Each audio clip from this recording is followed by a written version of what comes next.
I find myself getting a little emotional looking at all of this, and I don't want to cry on your show, but like it makes me like really upset because sorry, Elijah. Because it's like my home and it's just like so jacked right now.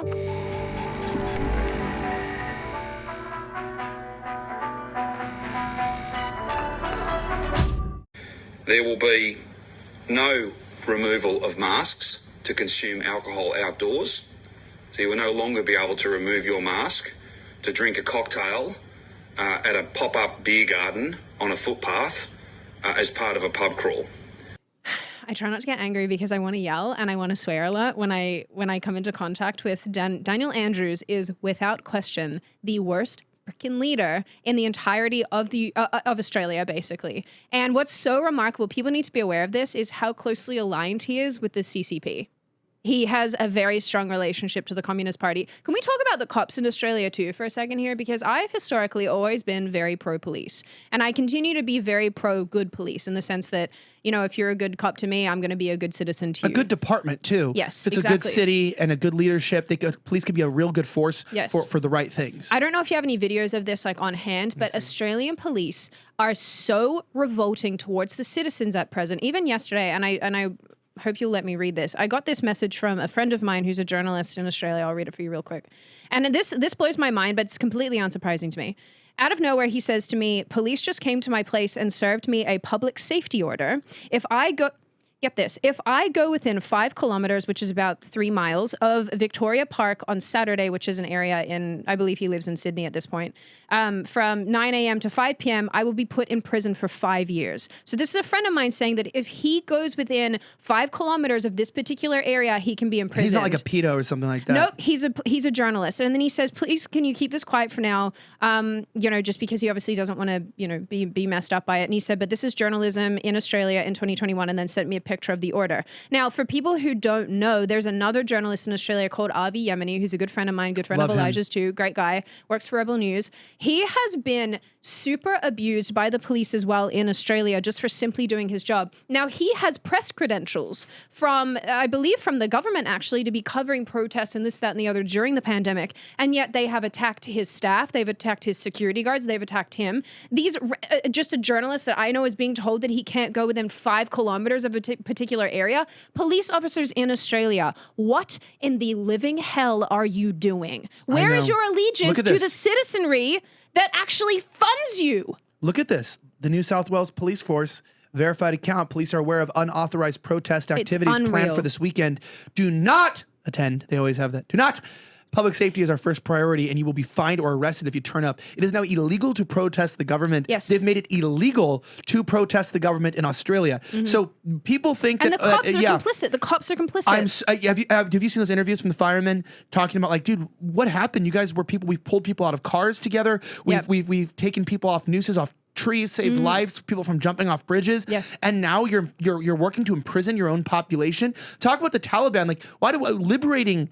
Middle Eastern countries, dog, we're not liberated. Nope. We're enslaved to our governments. Yes. These people are in it together. And it's actually, it's worse than that. So you could take that off the screen for a second.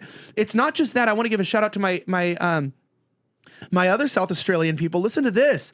South Australian authorities can use any force necessary. This is the health order. This is how bad it's gotten there, guys. And this is why I've been warning you from the beginning of 2020 about masks and everything. That's not about your safety. South Australia has also broad powers under its major emergency declaration, which has recently been extended until September 19th and keep getting extended indefinitely. Yes. Authorized officers, this is what the police can do, can break into any land, building, structure, or vehicle using whatever force necessary. Whatever force, kill you if they need to. They can direct or prohibit the movement of people, animals, or vehicles. They can just stop you from walking out of your house. And they did that already. Yes. They have helicopters pushing this. Yes. You can put people in quarantine, like force them into camps, which they're building a $15 million facility to imprison their own citizens. That's actually in Victoria. The one that they're building in Victoria, this quarantine facility, is actually very, very close to where my family lives. And they're going to put people in there. Listen to this. Yes. They can order people to undergo medical exams, tests, or treatments. They can order you to get treatments. They can order you to get treatments, and you can compel people to give information, essentially interrogate and abuse people based off of what. This isn't about keeping you safe. I find myself getting a little emotional looking at all of this, and I don't want to cry on your show, but like it makes me like really upset because sorry, Elijah. Because it's like my home and it's just like so jacked right now. And I hate it because my family's stuck there too. Sorry. It's like hard to be mad all the time when like you're just watching all this stuff go down and you know that there's nothing you can do. Sorry, dude.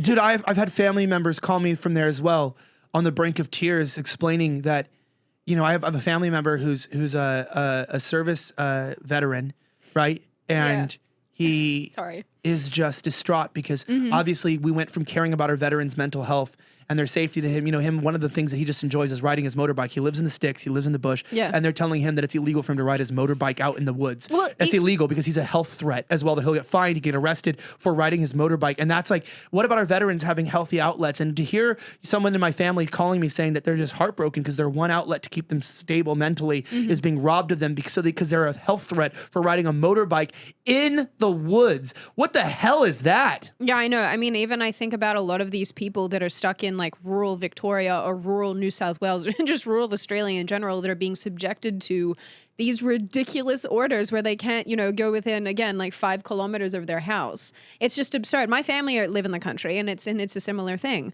They've taken away, they've effectively pushed people. I'm sorry, this stuff just makes me so angry. They've pushed people to the point where they've taken away every single facet, every normal facet that these people could possibly have to stay sane. And I want to know why. What is the purpose of doing all of this to people? Because like you said, this is not about a virus anymore, because people need to remember in Australia, there have been fewer than 1,000 deaths. Fewer than 1,000 deaths. And people act like they're under siege from this horrible, horrible, horrible virus. Like we must walk around in masks and we must have our rights taken away because somehow it's justifiable. And the reality is that it's not. A great philosopher once said that you can be 2 out of 3 things: liberal, smart, or honest. But you can't be all 3. At Slightly Offensive, we're smart and honest. And if you like this clip, head over to Slightly Offensive YouTube channel by clicking right here, where you can find new episodes of our show weekly. We're bringing you the topics, news stories, and angles that will have you saying, why the hell wasn't I subscribed sooner? Also, don't forget to smash that like button and subscribe to this channel too.